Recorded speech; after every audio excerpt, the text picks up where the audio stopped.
Hello friend, welcome to science trending. आज हम science trending में ये दूसरा लेक्चर है जो reflection and refraction of light से रिलेटेड ऑब्जेक्टिव सेशन स्टार्ट कर रहा हूँ। ठीक है, और ये वीडियो आप लोग के लिए जो भी कंपटीशन की तैयारी कर रहे हैं इस सब के लिए वीडियो हेल्पफुल रहेगा। और हमें उम्मीद करता हूँ कि ये वीडियो देखने के बाद आप लोग को हमें कोई भी चीज़ होता है देख कर पढ़ना, एक होता है इमेजिन के साथ। जैसे यहाँ पर पहला क्वेश्चन लिखा हुआ है कि प्रकाश की किरण गमन करती है, मतलब कैसी गमन करती है? सीधी रेखा में, टेढ़ी रेखा में, किसी भी दिशा में, इनमें से कोई नहीं। तो देखिए साथ साथ इसका ये भी देखिए आप, जो यहाँ पर दिया हुआ, जैसे ये दिया हुआ आपका, ठीक है ना। तो ये इंडिकेट कर थोड़ा सा इमेजिन करके चलना है कि प्रकाश की किरण गमन करती है। तो सबसे पहली बात है, प्रकाश की किरण जो है सीधी रेखा में गमन करती है। ठीक है, तो अब उसके लिए यहाँ पर देखिए आपको एक एग्जांपल दिया गया है। देखिए यहाँ पर एक कैंडल है, एक कैंडल में यहाँ पर आपको कार्डबोर्ड दिख रहा है, ये 1 2 3, ये सीधियाँ छेद किया हुआ है। इसका मतलब लाइट इस छेद से पास करा। अगर छेद ऊपर नीचे होता तो लाइट ऐसे आता। अब ऐसा थोड़ी, यहाँ से तो ऐसे आता है, लेकिन उसके बाद लाइट यहाँ आता तो यहाँ पर थोड़ी पहुँचता है ये। ठीक है, मतलब ऐसे ऐसे लाइट नहीं जाता। इसका मतलब लाइट जो है एक सीधी रेखा में क्या करती है, गमन करती है। ठीक है, चलिए क्वेश्चन 2 क्या कहता है, प्रकाश का वेग न्यूनतम किस में होता है? तो न्यूनतम पूछा आपसे कि प्रकाश का वेग न्यूनतम किस में होता है। ठीक है, तो बताइए, निर्वात में होता है, जल में होता है, वायु में होता है, कांच में होता है? तो ये चीज़ याद रखना है, किस में कम होता है? कांच में। ठीक है, यानी कांच में प्रकाश का वेग सबसे क्या होता है, कम होता है। आई बात समझ में? और साथ साथ कुछ और इसके फैक्ट देख लें। हाँ, तो हमने क्या बोला, कांच में जो होता है सबसे कम होता है। ठीक है, तो इसका एक चीज़ याद रखिए, इसमें स्पीड कितना होता है, 2 लाख, ठीक है, 2 लाख किलोमीटर पर आवर होता है। ठीक है, आई बात समझ में? 2 लाख किलोमीटर पर आवर होता है। ठीक है, और इसका रिफ्रैक्टिव इंडेक्स यहाँ देखिए दिया हुआ, यहाँ पे इरेज हो गया है, मतलब दिख नहीं, यानी 1.5 होता है। किसका? कांच का। और सबसे ज़्यादा स्पीड किस में होता है? तो याद रखिएगा, निर्वात में होता है। निर्वात और वायु दोनों में सेम, लेकिन एक चीज़ याद रखिए, निर्वात का मतलब होता है कुछ नहीं, नथिंग सेल्स। लेकिन वायु का मतलब क्या हो, इसमें ऑक्सीजन भी है, कार्बन डाइऑक्साइड भी है, बहुत सारे और गैसेस का मिक्सअप है। इसीलिए अगर ये दोनों में चुनना होता है कि सबसे ज़्यादा वेग किस में होता है, तो निर्वात करते, वायु नहीं होता। ठीक है, हाँ, लेकिन अगर निर्वात नहीं रहता तो आपको वायु लिखना पड़ता। तो ये चीज़ को ध्यान रखना है। तो यहाँ देखिए, light travel approximately 3 lakh kilometre किस में, वैक्यूम में सबसे ज़्यादा, जिसका रिफ्रैक्टिव इंडेक्स कितना होता है, 1 होता है, जो 1 लिखा है। और स्लो इससे कम होता है किस में, वाटर में। कितना होता है, 2.5 किलोमीटर पर आवर, ये होता है वाटर में। तो ये सब चीज़ को भी ध्यान रखना है। अब इसका रिफ्रैक्टिव इंडेक्स कितना होता है, वाटर का 1.3 होता है। तो ये कांच का होता है कितना, 1.5 रिफ्रैक्टिव इंडेक्स, वाटर का होता है 1.3 और एयर का होता है 1। ठीक है, चलिए क्वेश्चन नंबर नेक्स्ट। यहाँ लिखा हुआ है मोटर, यहाँ क्या लिखा हुआ है, मोटर गाड़ी के चालक के सामने लगा होता था। देखिए आपको यहाँ पर दिख रहा है मोटर गाड़ी के चालक किसको बता रहा है यहाँ पर, ये देखिए, ये जो आईना दिख रहा है ना, ये वाला आईना, ये आईना की बात कर रहा है। ठीक है, तो ये आईना जो दिख रहा है, जो ड्राइवर के ठीक सामने ऊपर की तरफ पीछे देखने के लिए होता है। ठीक है, एक होता है साइड में, दिख रहा है ना यहाँ पे साइड मिरर। तो ये दोनों क्या होते हैं, तो पूछ क्या रहा है कि मोटर गाड़ी के चालक के सामने का, आपसे ये क्वेश्चन पूछा, ये वाला इसमें का पूछा है। ठीक है ना, ठीक है, तो इसका क्या होगा, उत्तल दर्पण होता है। क्या होता है, उत्तल दर्पण हो जाएगा आपका इसका सही आंसर।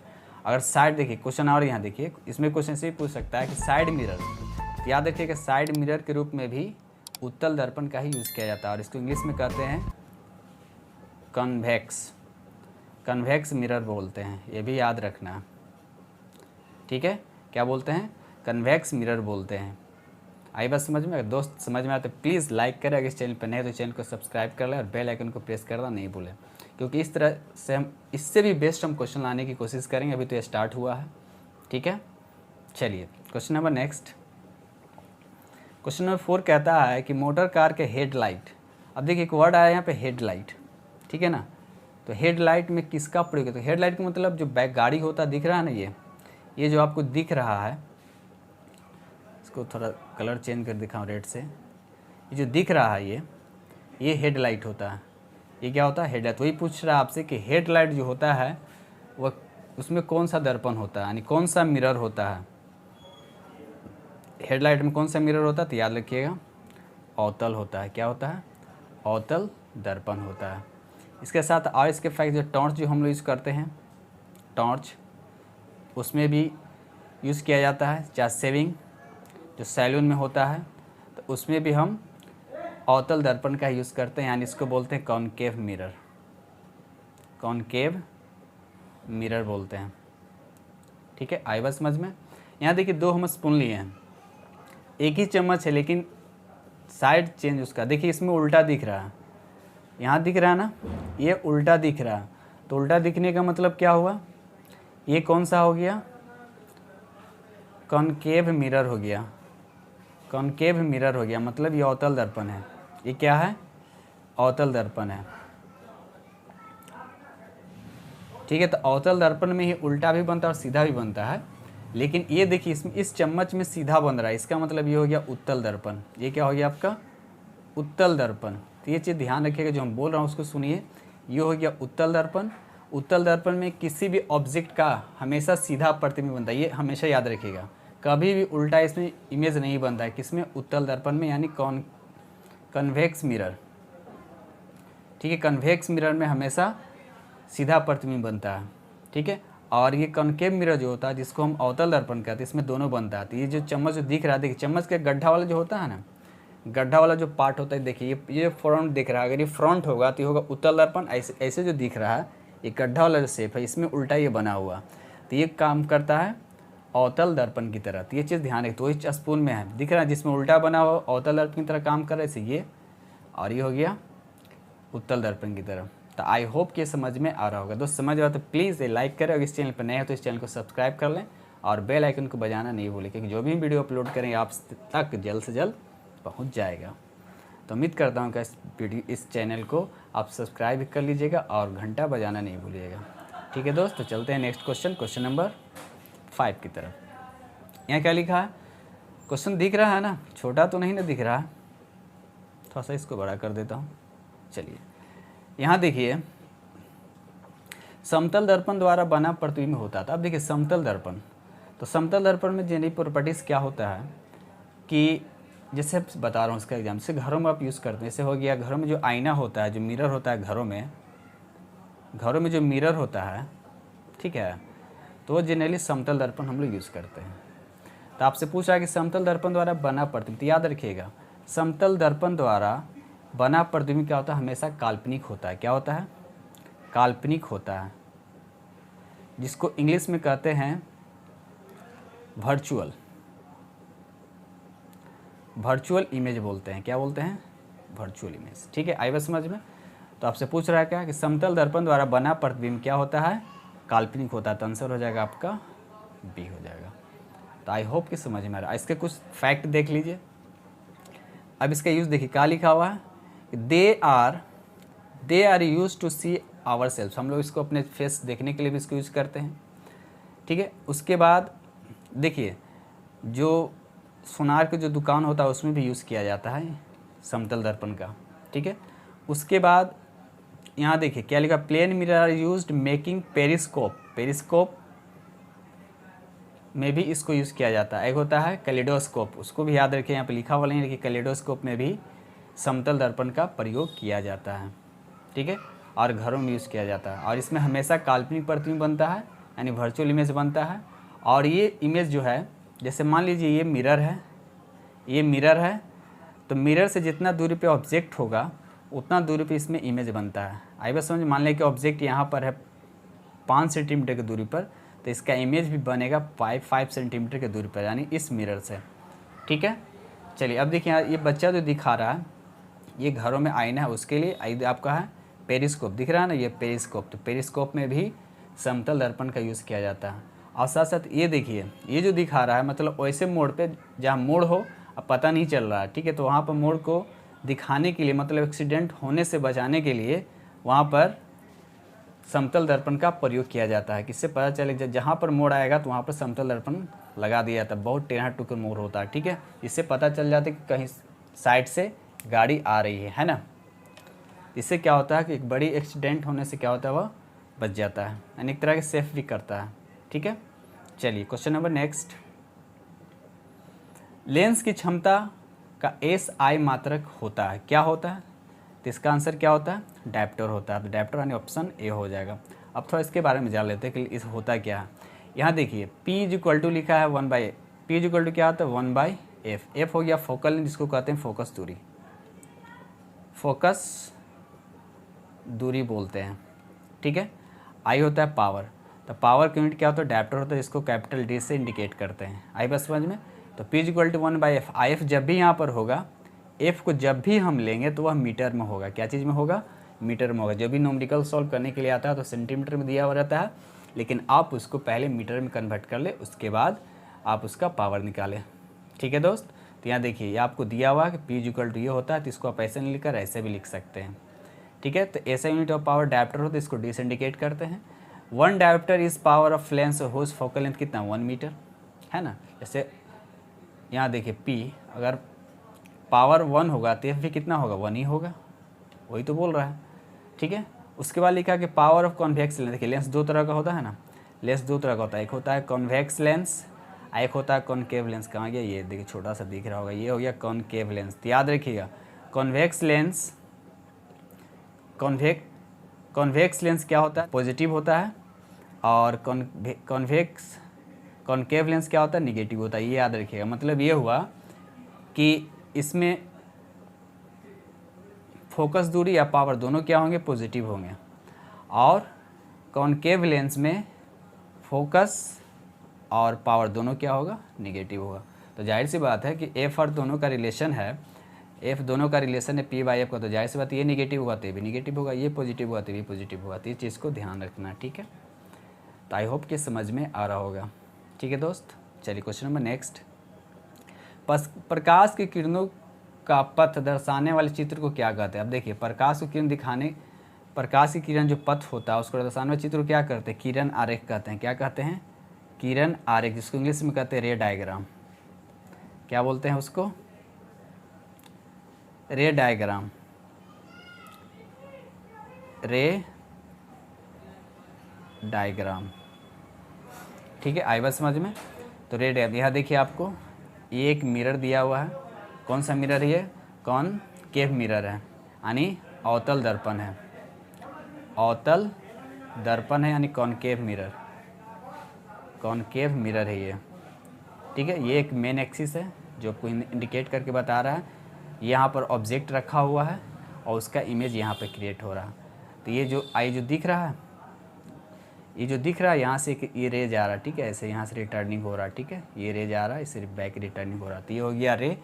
तो इस क्वेश्चन आपसे पूछ रहा है कि प्रकाश की किरण के पथ दर्शाने वाले चित्र को क्या कहते हैं? तो किरण आरेख कहते हैं। आई बात समझ में। चलिए क्वेश्चन नंबर नेक्स्ट। कहता है 2D क्षमता वाले लेंस का फोकसांतर का मतलब आपको F फाइंड करना है, ठीक है। तो आपको पता है कि P = क्या होता है? 1/f होता है, ठीक है। तो आपको F दिया होता है, F = क्या पावर दिया हुआ, पावर कितना दिया हुआ? 2D दिया हुआ है। तो F = क्या होगा? 1/p। तो P की जगह पे क्या रखेंगे? 2 रखेंगे। तो अभी 2 रखते मीटर में है ना, ये पूरा फॉर्म मीटर में है। तो अब बताइए कि जब मीटर में है तो इसको सेंटीमीटर में करिएगा तो कितना होगा? हाफ का मतलब क्या? Half metre. तो इसको सेंटीमीटर में करने के लिए 100 से मल्टीप्लाई, तो कितना हो जाएगा? 50। तो आपका आंसर कौन हो जाएगा? 50, ठीक है। तो हो गया आपका आंसर डी, ठीक है दोस्त। अगर वीडियो अच्छा लगे तो प्लीज़ कमेंट करें, और दोस्त अगर पसंद आ रहा हो तो कम से कम एक लाइक तो बनता है। आप लोग के लिए इतना वीडियो मेहनत से बनाता हूँ दोस्त। ये नया चैनल है, प्लीज़ सपोर्ट मी, और ज़्यादा इस चैनल को ज़्यादा वीडियो को शेयरिंग करें, ठीक है। चलिए क्वेश्चन नंबर नेक्स्ट।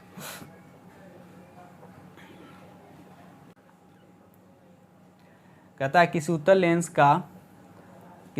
का फोकसांतर 50 सेंटीमीटर, ठीक। उसका उल्टा क्वेश्चन जो भी दिया था पीछे, देखिए यहाँ पर क्या था? 2D था तो 50 सेंटीमीटर आया था ना, ठीक है। 50 सेंटीमीटर था, यहाँ 2D था तो यहाँ 50 सेंटीमीटर आया था, लेकिन ठीक इसका उल्टा दे दिया अभी कि 50 सेंटीमीटर, नहीं एफ दे दिया 50 सेंटीमीटर। उत्तर लेंस कह रहा था, जाहिर सी बात है पॉजिटिव होगा, नेगेटिव से कोई मतलब ही नहीं है, उत्तर लेंस है तो पावर इसका कितना होगा, जो पीछे निकाले थे तो 2D, ठीक है, प्लस में आएगा तो 2D कहाँ है, आपका ऑप्शन डी जाएगा। बस समझ में। चलिए क्वेश्चन नंबर नेक्स्ट। प्रकाश की किरणों के समूह को क्या कहते हैं? समूह का मतलब क्या होता है, या तो वहाँ से निकल रहा हो या वहाँ मीट कर रहा हो। यहाँ फिगर में आप देखें, यहाँ क्या हो रहा है, या तो ये एक पॉइंट पे एक जगह मिल रहा है, दिख रहा है ना, या यहाँ सब मिल रहा है, यहाँ भी मिल रहा है, ठीक है। तो ये सब जो क्या हो गया, या कहीं से वो निकलता हुआ दिखेगा, जैसे एक इमेज ऐसे दिखा रहा हूँ, ऐसे, या तो कहीं पे मिल रहा हो या वहाँ से निकलता हुआ दिखाई दे रहा है। तो इस तरह से क्या होता है, इसको बोलते हैं हम किरण पुंज बोलते हैं। क्या बोलते हैं? किरण पुंज, जिसको इंग्लिश में कहते हैं बीम। तो यहाँ आपसे पूछ रहा है कि प्रकाश की किरण के समूह को क्या बोलते हैं, तो किरण पुंज बोलते हैं। क्या बोलते हैं? किरण पुंज बोलते हैं, ठीक है, किरण पुंज। चलिए क्वेश्चन नंबर नेक्स्ट। ये क्या कह रहा है, उत्तल लेंस की क्षमता होती है। चलिए अब देखिए, उत्तल लेंस की क्षमता अभी हम बताए हैं, उत्तल लेंस जिसको इंग्लिश में क्या कहते हैं, इंग्लिश में क्या कहते हैं, कन्वेक्स लेंस कहते हैं। तो इसका क्षमता क्या होता है, पॉजिटिव में होता है, ठीक है। इसका फोकस भी क्या होता है, पॉजिटिव होता है।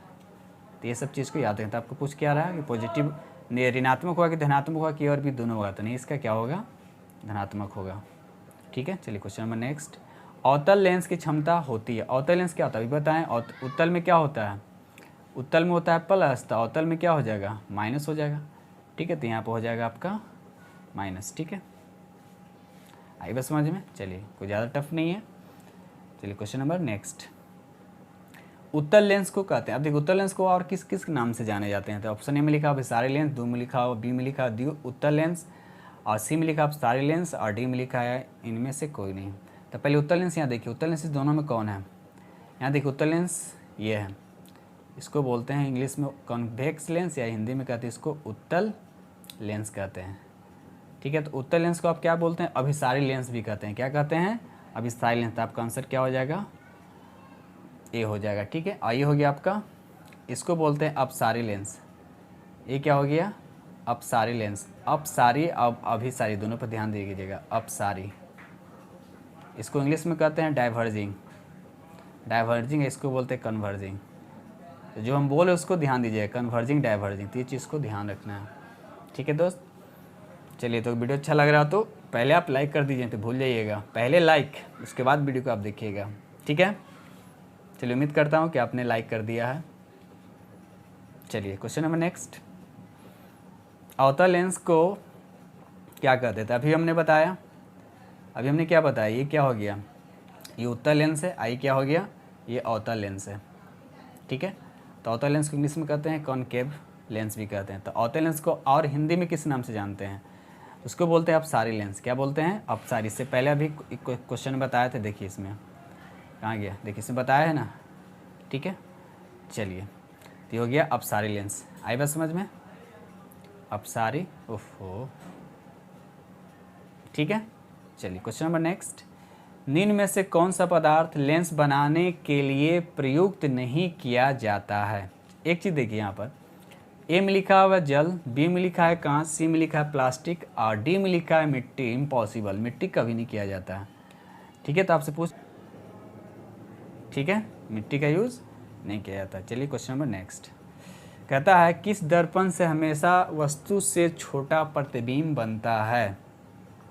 तो दिमाग में हटा लीजिए ऑलवेज, हमेशा के लिए, ठीक है। किस दर्पण से हमेशा छोटा प्रतिबिंब बनता है, तो याद रखिएगा उत्तल, क्या बोले हम, उत्तल दर्पण से हमेशा वस्तु की अपेक्षा बहुत बहुत छोटा प्रतिबिंब बनता है, ठीक है। और इसके और कुछ फैक्ट बता दे रहे हैं, ये इसमें काल्पनिक प्रतिबिंब बनता है, काल्पनिक, याद रखिएगा काल्पनिक, जिसको इंग्लिश में कहते हैं वर्चुअल, यानी रियल नहीं, वर्चुअल इमेज, ठीक है। और साथ साथ इसमें सीधा भी बनता है। तो ये सब एक्स्ट्रा फैक्ट जो आपको हम बता रहे हैं, जो ये भी एग्ज़ाम में पूछ सकता है, ठीक है। तो पहले हम क्या बोलें कि किस दर्पण में हमेशा वस्तु का छोटा प्रतिबिंब बनता है तो वह है आपका उत्तल दर्पण। तो यहाँ ऑप्शन आपका बी दिया हुआ जो साफ साफ झलक रहा है कि बी होगा। बाकी एक्स्ट्रा फैक्ट को हम देख लेते हैं। अगर समतल में पूछेगा तो समतल में क्या होता है, सीधा तो बनता है, सही है, काल्पनिक बनता है, ये भी सही है, लेकिन छोटा नहीं बनता है बल्कि वस्तु के साइज़ के बराबर, और वस्तु मिरर से जितना डिस्टेंस पे होता है उतना ही डिस्टेंस पे उसका इमेज बनता है, ये समतल दर्पण। अवतल दर्पण में क्या होता है, इसमें सीधा और उल्टा दोनों बनता है। तो ये सब जो भी बोले सुनिए, कम से कम सीधा और उल्टा दोनों बनता है। आई सब अगर समझना होगा तो प्लीज़ कमेंट करें, हम स्पेशल वीडियो बनाएंगे कब कैसे सीधा और उल्टा बनता है। चलिए क्वेश्चन नंबर नेक्स्ट कहता है किस दर्पण से वस्तु का बड़ा प्रतिबिंब बनता है। तभी हमने बताया, इससे यहाँ देखिए उत्तल दर्पण में हमेशा छोटा प्रतिबिंब बनता है, उत्तल दर्पण में हमेशा छोटा प्रतिबिंब बनता है, ठीक है। तो अब पहली बात है कि उत्तल दर्पण तो आंसर होगा नहीं। यहाँ पूछ क्या रहा है किस दर्पण से वस्तु का बड़ा प्रतिबिंब बनता है। तो आपको पता होना चाहिए अवतल दर्पण। क्या होना चाहिए, अवतल दर्पण। तो अवतल दर्पण के द्वारा किसी भी वस्तु का बड़ा प्रतिबिंब बनता है, ठीक है, छोटा भी बनता है, लेकिन आपसे पूछ क्या रहा है बड़ा प्रतिबिंब। समतल दर्पण नहीं बनता क्योंकि वह वस्तु से के बराबर ही बनता है, और उत्तल दर्पण द्वारा अभी हम क्वेश्चन नंबर 16 में बताएं कि वह छोटा बनाता है। अब छोटा क्यों बनता है, इसका यूज़ क्या होता है, तो इसके लिए अगर नहीं समझ में आएगा तो प्लीज़ कमेंट करें, उसको हम बताने की कोशिश करेंगे। ठीक है दोस्तों, वीडियो अच्छा लग रहा तो प्लीज़ एक लाइक करें, और इस चैनल पर अगर नहीं तो इस चैनल को सब्सक्राइब करें और बेल आइकन को बजाना नहीं भूलें। और दोस्तों इस वीडियो को ज़्यादा से ज़्यादा शेयर करने की कोशिश कीजिए, बस यही आपसे रिक्वेस्ट, और कुछ नहीं। ठीक है दोस्त, चलिए क्वेश्चन नंबर नेक्स्ट। चलिए क्वेश्चन नंबर 18 कहता है प्रकाश के परावर्तन के कितने नियम हैं। क्या बोला, प्रकाश के चलिए तो प्रकाश के परावर्तन के कितने नियम आपको पता, देखिए यहाँ पर लिखा हुआ है कि the incident ray, reflected ray and normal to the reflecting surface all lies in same plane. दिख रहा है ना, ये इंसिडेंट रे है, ये रिफ्लेक्टेड रे है, इस पर नॉर्मल है, तीनों क्या एक ही प्लेन पर क्या करता है, ये लाइक कर रहा है, दिख रहा है, लाइक कर रहा है, आ रहा है, जा रहा है, इधर से आ रहा है मतलब इधर से आ रहा है, इधर से जा रहा है, इसको बोलते हैं नॉर्मल। ठीक है, चलिए ये हो गया पहला। सेकेंड क्या होता है कि angle of incident I equal to angle of reflection. मतलब ये होता है कि ये दोनों एंगल जो है इक्वल होते हैं, इसको बोलते हैं आने वाले के साथ ये परपेंडिकुलर के साथ जो एंगल बनाता है उसको बोलते हैं एंगल ऑफ इंसिडेंस, इसको बोलते हैं एंगल ऑफ रिफ्लेक्शन। ये दोनों एंगल क्या होते हैं, इक्वल होता है। तो इसका मतलब क्या हुआ कि दो प्रकाश के परावर्तन के दो नियम होते हैं। तो आपका सही जवाब ऑप्शन बी होगा। ठीक है दोस्त, चले क्वेश्चन नंबर नेक्स्ट।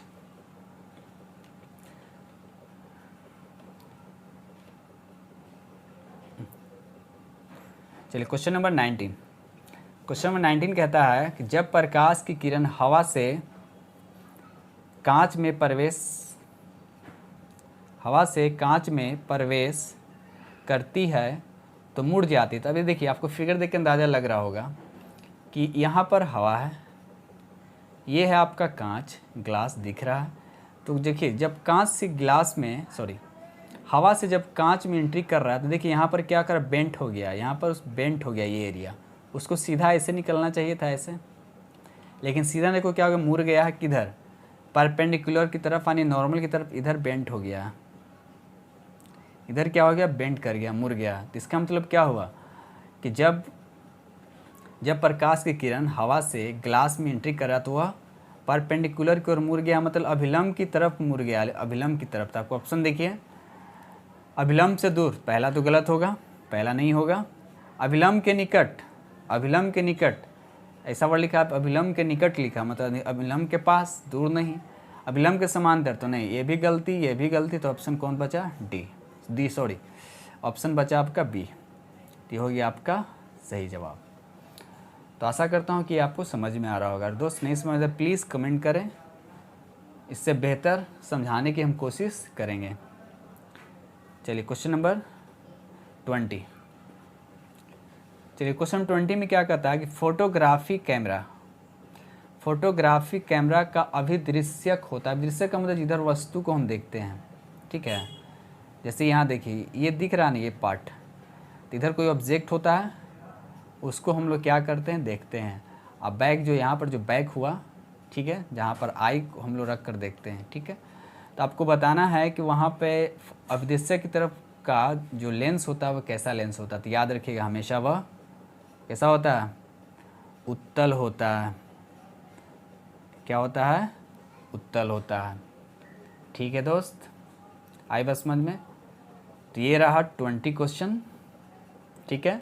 अगर दोस्त अच्छा लग रहा तो प्लीज़ लाइक करें, और जो दोस्त इस चैनल पर नए, इस चैनल को सब्सक्राइब कर लें, और अपने दोस्तों में ग्रुप में ज़्यादा से ज़्यादा शेयर करें। तो थैंक यू दोस्त, थैंक यू वेरी मच, ठीक है। और ज़्यादा से ज़्यादा इस चैनल को सपोर्ट करें, बस आप लोग से बस एक रिक्वेस्ट है। तो आज तक इतना ही, नेक्स्ट मिलते हैं। Thank you very much, good night.